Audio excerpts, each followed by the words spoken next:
Bismillahirrahmanirrahim. Assalamualaikum warahmatullahi wabarakatuh. Alhamdulillahi wa kafa wa salamun ala rasulillahil mustafa wa ala alihi wa ashabihi min ahli sidqi wal wafa. Kaum muslimin yang dimuliakan Allah dimanapun berada, kita mengingat masih di momen bulan suci Ramadan 1446 Hijriah. Semoga Allah Subhanahu wa taala senantiasa memberikan kekuatan kepada kita untuk menjalankan seluruh rangkaian ibadah di bulan suci Ramadan, dan kita berikhtiar berusaha sekuat tenaga agar kita jadikan bulan suci Ramadan tahun ini 1446 Hijriah menjadi Ramadan yang terbaik versi kita, yang lebih baik dari tahun-tahun sebelumnya Ramadan yang sudah kita lewati. Dalam hadis yang diriwayatkan oleh Imam Ahmad, ketika Nabi alaihi salatu wassalam bersabda, meriwayatkan langsung dari Allah Subhanahu wa taala, Allah mengatakan, kullu amali bani adam lahu illa as-siyam fa innahu li wa ana ajzi bihi. Allah mengatakan bahwasannya seluruh amal saleh Nabi Adam, seluruh amal saleh Bani Adam atau anak keturunan Nabi Adam alaihi salam, seluruh amal saleh umat manusia adalah untuk dirinya sendiri. Kemudian kata Allah, illa saum, kecuali puasa, fa innahu li wa ana ajzi bihi. Tentu ini hadis yang masyhur, yang sudah sering kita dengar dari banyak penceramah. Tapi tahukah kita kenapa Allah Subhanahu wa taala mengatakan fa innahu li wa ana ajzi bihi?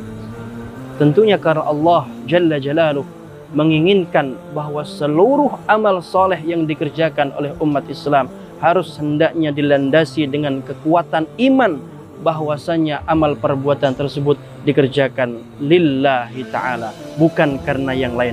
Dengan kata lain, Allah Subhanahu wa ta'ala tidak menginginkan sedikit pun ada unsur kesyirikan dari setiap hamba yang beribadah kepadanya.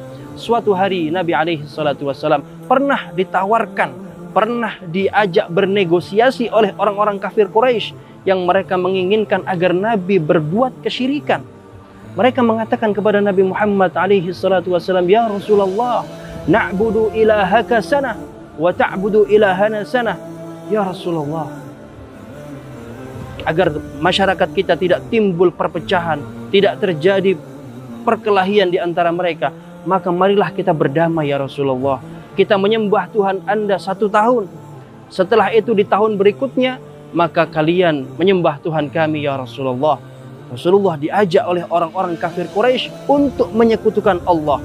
Maka Nabi alaihi salatu wassalam tentu menolak permintaan tersebut. Bahkan Allah Subhanahu wa taala kemudian menurunkan firman-Nya, yaitu di dalam surat Al-Kafirun. Allah mengatakan, qul ya ayyuhal kafirun la a'budu ma ta'budun wala antum 'abiduna ma a'budu wala ana 'abidum ma 'abadtum wala antum 'abiduna ma a'bud lakum dinukum waliyadin.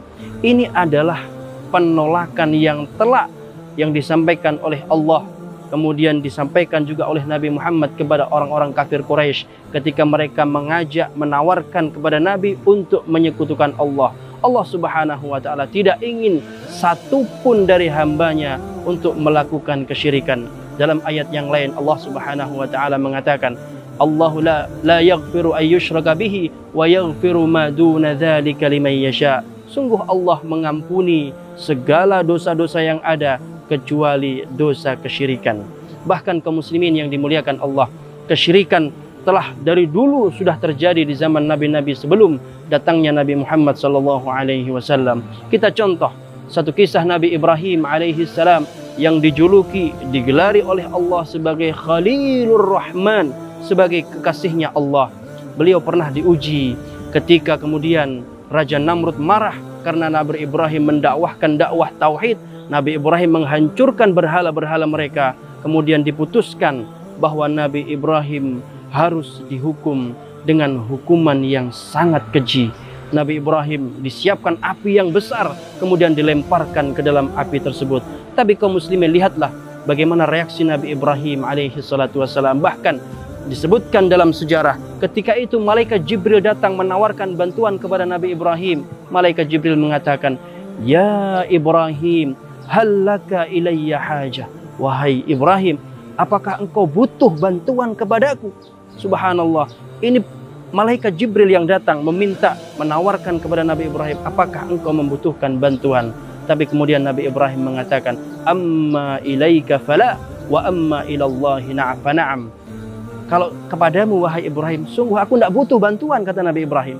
Tapi kalau kepada Allah Jalla Jalaluh, maka sungguh aku amat sangat membutuhkan bantuan. Kenapa Nabi Ibrahim bisa mengatakan demikian? Karena Nabi Ibrahim sangat memahami bahwasannya malaikat Jibril adalah makhluk Allah, api adalah makhluk Allah. Bahkan Nabi Ibrahim pun makhluk Allah, dan semua makhluk Allah tidak akan bisa memberikan manfaat dan tidak akan bisa memberikan mudarat kecuali atas izin Sang Khalik, yaitu Allah Subhanahu wa taala. Nabi Ibrahim mengatakan hasbiyallah wa ni'mal wakil, dan mudah bagi Allah.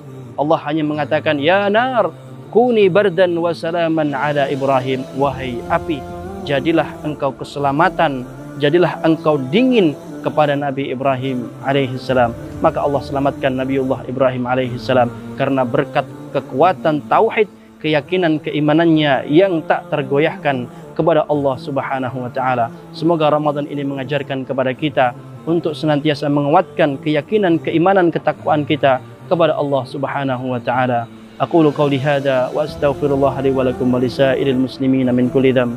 Assalamu alaikum warahmatullahi wabarakatuh.